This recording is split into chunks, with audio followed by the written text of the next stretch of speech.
It's rare that a player gets to unveil his own statue more than 40 years after he last played for the club.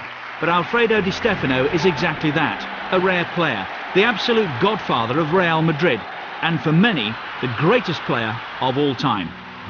Di Stefano, my hero. For me, he was the most complete footballer in history. That's my opinion. Alfredo was just a born winner, the greatest in the world, without a doubt. Pelé is the most naturally gifted. Maradona could claim to be the best player the world's ever seen. But whenever I'm asked, I always say, if I had to be anybody playing in another career, it would be Alfredo Di Stefano. I saw this figure, all dressed in white. For me, he was football's god, someone incredible. He was just the most sensational footballer, and character, and personality, and leader. For us, he was like a god. A sporting god.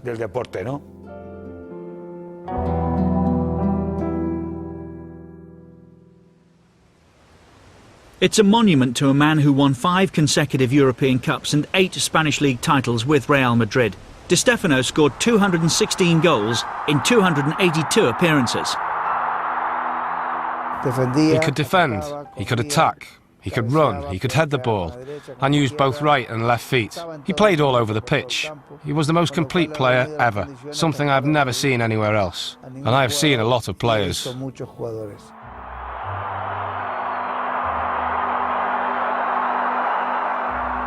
I remember watching him from up in the terraces once, and I was looking down. I thought, who is that? Who's that man? He's got the ball all the time, you know. He takes it from the goalkeeper, the fullbacks, the midfield. Everything's happening around him.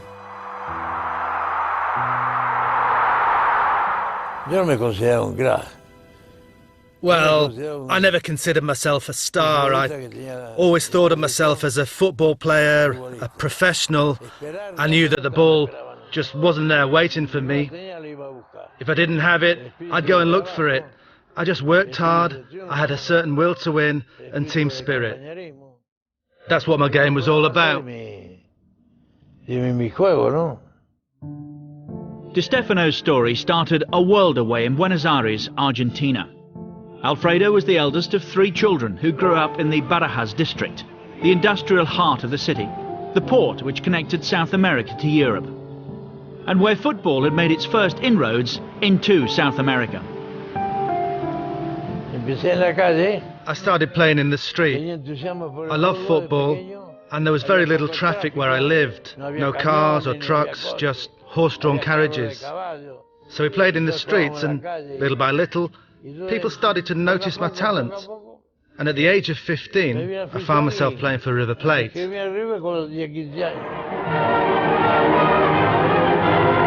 Casi sobre la hora Di Stefano iguala el marcador del primer tiempo.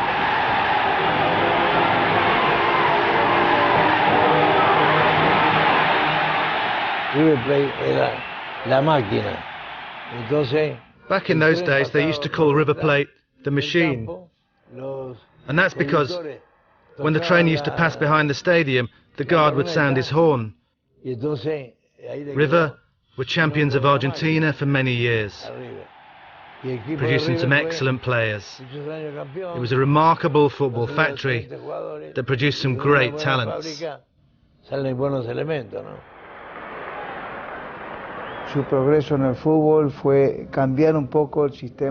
I think he played an important part in changing the technique of South American football. In those days, River Plate's style was based on touch and dribbling, whereas Alfredo's football was based on speed, on quick moves. And, in my opinion, he quickly became, without a doubt, the most accomplished player in the history of the game.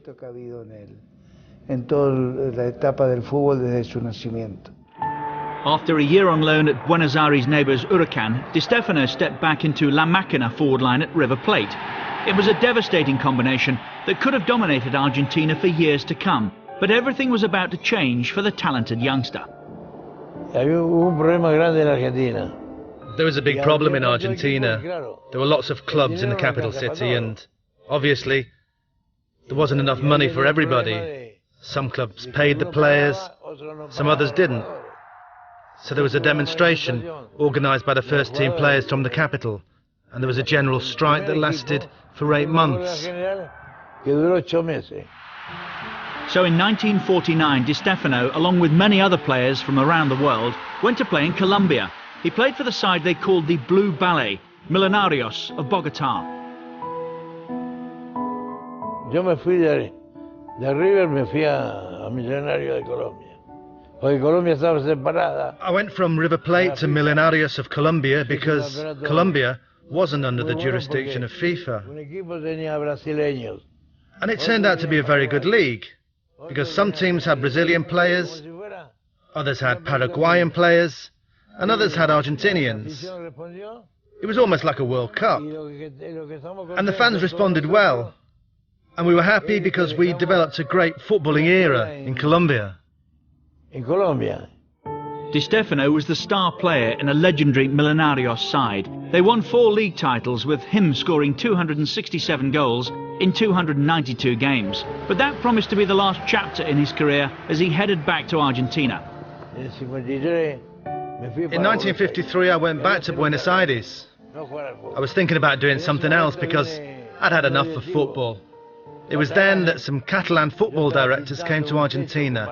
I was painting the roof of a house, and I assume that's where the Barcelona directors got it wrong, because instead of going to Colombia, they went to see River in Buenos Aires. And that's when the story became a kind of international affair. In Barcelona, it will always be remembered as the Di Stefano affair. They see it as the time, perhaps with pressure from the Franco government, when Madrid hijacked a player that had signed for Barcelona. But that deal was with River Plate and wasn't recognised by the Spanish FA. Half a century later, there's still anger in Barcelona, but that's how the Blonde Arrow became a Real Madrid player. Yo tuve la suerte de que tuviéramos un buen equipo. I was lucky enough to play with a good team. In the end, we managed to win the league, and Real hadn't been champions for 21 years. Well, the Blonde Arrow was in town. That was me, La Saeta. And with the arrival of some others, we made up a very good team, a winning side. As fate would have it, Di Stefano's first goal for Real Madrid came against Barcelona, as Madrid embarked on the most successful period of their history. Real were gathering a group of talented players like Gento and Copa, but it was Don Alfredo who really made the difference.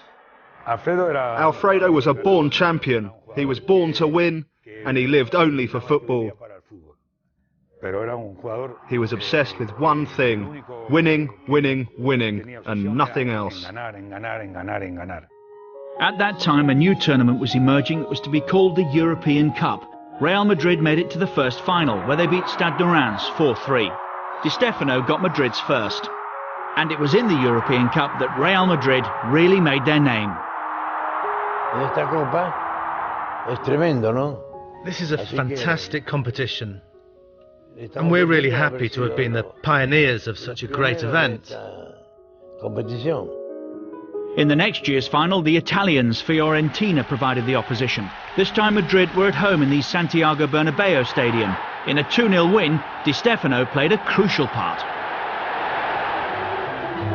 Di Stefano se encarga de transformarlo en gol. Por segunda vez el Real Madrid lleva a sus vitrinas desde las manos de este pundonoroso capitán la hermosa copa. El equipo fue mejorando. The team kept getting better and better. We signed new players, quality players, because at the same time the other European teams were improving too. We were aware of our power and potential, and one phrase we used seems to sum it all up: the power of a bull at home and the power of a bull in a foreign field.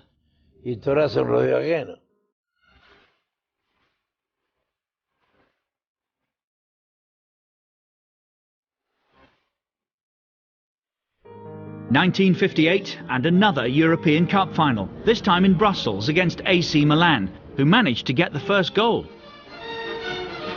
Canova y Grillo están elaborando el primer gol italiano que va a rematar enseguida Schiaffino. 1-0 para el Milán. Coppa busca la igualada frente a Beraldo y Cucciaroni, y la igualada llega con un chut impresionante de Di Stefano.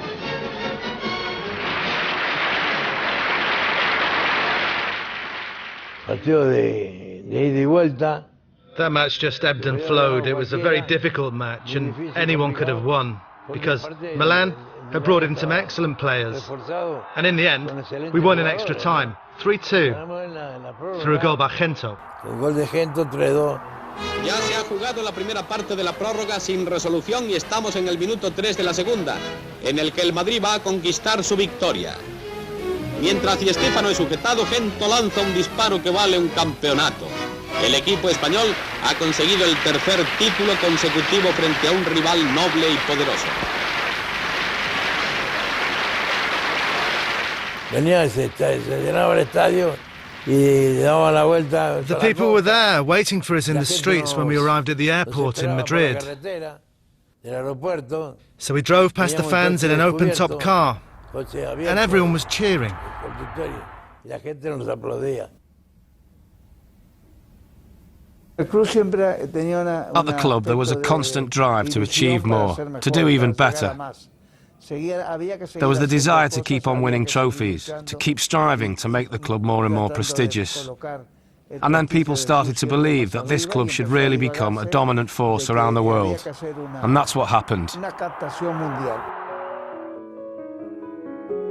Real Madrid just marched on. In 1959, Stade de Reims tried once again to topple the now mighty Real. But Di Stefano scored once again in a 2-0 win to give Real Madrid their 4th consecutive title. But the most memorable match of them all came a year later in Glasgow. That match in Glasgow was just a fantastic show. There were 135,000 people watching. The fans were singing a song that went, "Todos queremos más," we all want more. So after the first title, it was, we all want more. The second title, Todos queremos más. And then we got to the 5th. For many people, that 5th final against Eintracht Frankfurt was the best match in the history of football. I think that match in Glasgow would be difficult to repeat. That match was extraordinary because we were all over the age of 30 and people thought that we were probably a little too old by then. In addition to that, we were facing Eintracht Frankfurt, who were a very well organised team.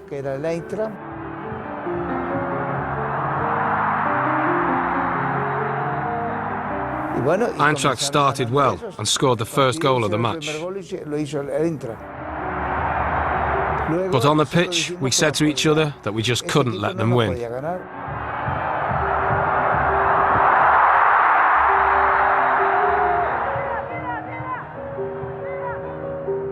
And in fact, we started to fight and play well. We scored one, then another, Puskas, Alfredo, Puskas. They were having a field day. With 4 goals from Ferenc Puskas and 3 from Di Stefano, Real Madrid beat the Germans 7-3. It was Real Madrid and Di Stefano's finest hour.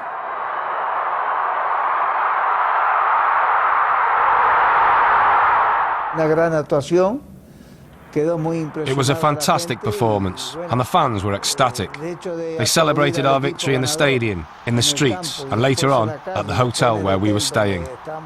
There was an enormous crowd, and it was amazing to enjoy that moment together, the players and supporters. It really was a marvellous match. It was a phenomenal achievement by Real Madrid, and they owed so much to La Saeta, the blonde arrow, the dominant force of their team, Alfredo Di Stefano, who scored in every final. The first 5 European Cups he won with Real Madrid. And the teams changed, and he went through from the beginning of it to the end of it, and his period at Real Madrid probably gave Real Madrid the mystique that they have now. It all started with Alfredo. I would say that he represents the beginning of everything. The old Madrid team was nothing more than an average side, But when he arrived, we started to win everything. That's how we became famous all over the world. Real Madrid, a winning team.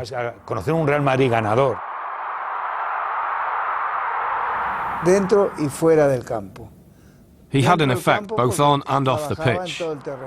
On the pitch, because he was everywhere. There wasn't a particular area where he liked to play. Off the pitch, he showed, like no one else, how much he respected and loved the image of Real Madrid. And he transmitted that sense of respect to all his teammates. I think Spain and the city of Madrid became famous because of Real, especially in Europe. You would go abroad and the kids would know all about the club. They'd go crazy when you offered them a team badge. Because even the kids knew that Real Madrid were the greatest team around.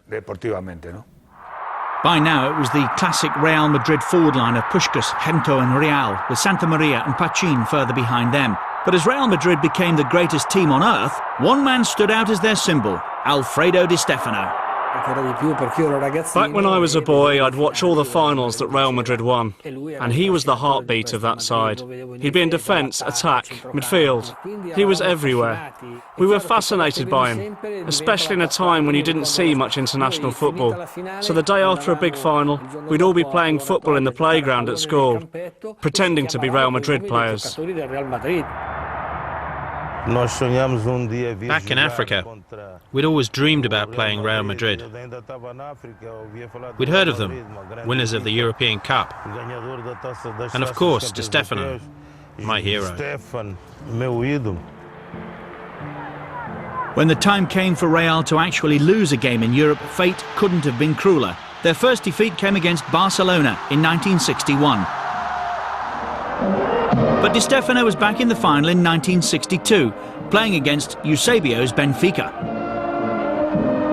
One of the things I remember most from that final was that I asked Di Stefano if I could have his shirt. I said, "Sir, could I please have your shirt?" As back in Africa, my father and brothers always said what a great player you were. So I'd like to have your shirt. Eusebio, the young African sensation, scored twice as Benfica won 5-3. But for him, the star of the show played for Real Madrid. And at the end of the game, he gave me a shirt. So even when we'd won the game and we'd won the European Cup, the most important thing for me was the shirt.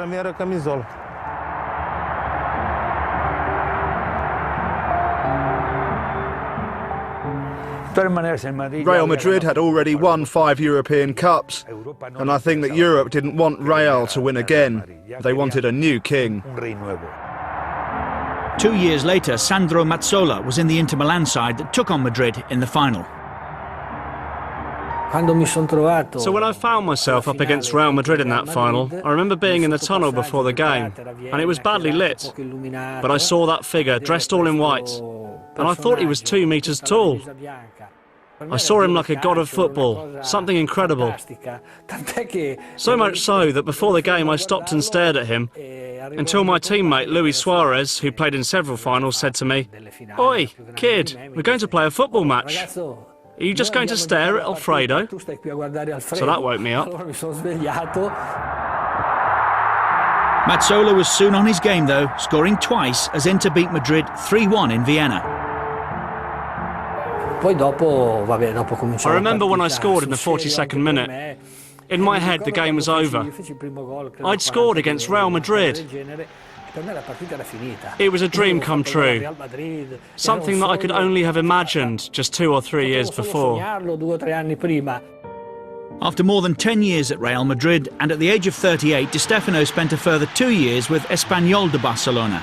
He then went into management, spending 4 years at Valencia. But it was always going to be difficult to match the success he'd enjoyed in his playing days. Being a coach just isn't the same as being a player. It's more like the hen with her chicks. The hen has to look after her chicks, and that's what the manager has to do. He has to keep them happy, cheerful, and help them cultivate the team spirit. Di Stefano did have some success as a coach, winning titles with Boca Juniors, River Plate and Valencia. But in the end, it just wasn't the same as being a player. As a player, I could be creative. As a manager, I couldn't.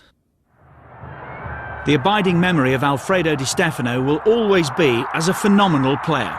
So much so that Real Madrid would never have been the club they are today without his influence. He won 5 European Cups and 8 Spanish titles in his time there. So Di Stefano's contribution is the biggest reason why FIFA named Real Madrid the team of the 20th century.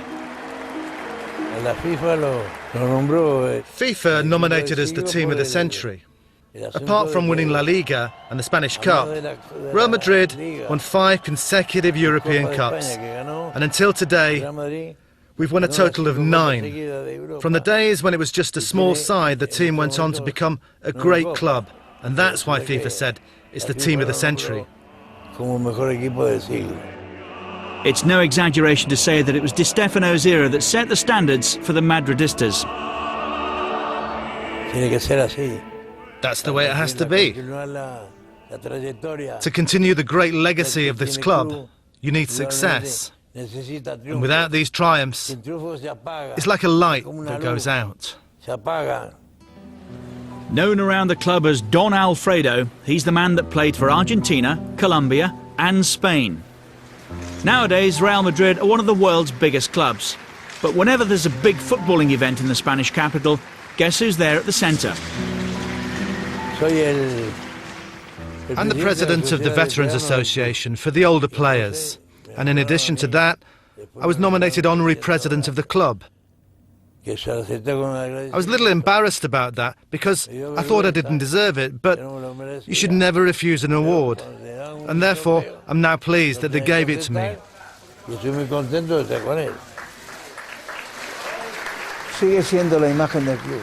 He still represents the image of this club.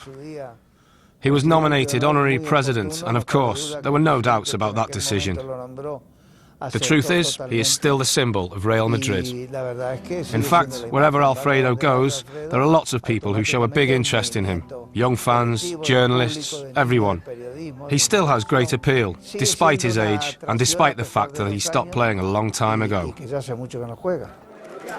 That Di Stefano is Madrid's greatest ever player is beyond question for many, but one person isn't quite convinced. I don't consider myself the most important player of Real Madrid's history. I've always played for the team, but I've been lucky to play as a centre-forward, and the centre-forward is the man who scores the goals. And people always admire the player who scores the goals.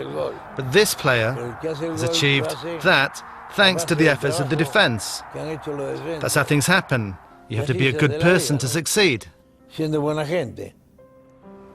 Di Stefano may be modest about his contribution, but many others, especially his teammates, are ready to pay him the ultimate tribute.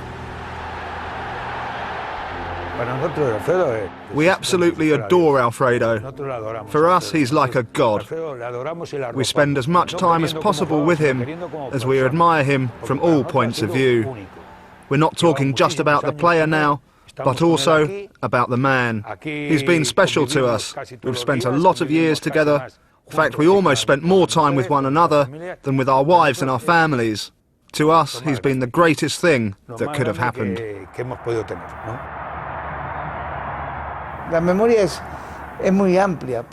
There are so many memories. He was always a winner, and he had so much success year after year. And he deserved it all. Nothing was given to him. He achieved it all through dedication and fighting for the colours of his team. Alfredo Di Stefano, the greatest player that ever lived? Quite possibly. Whichever way, the man himself is pretty satisfied. Well, I can't complain really. Despite my old age, I'm still here, alive and kicking and talking to you. I should thank the fans for that, and obviously, someone above us all. He's the one I should thank.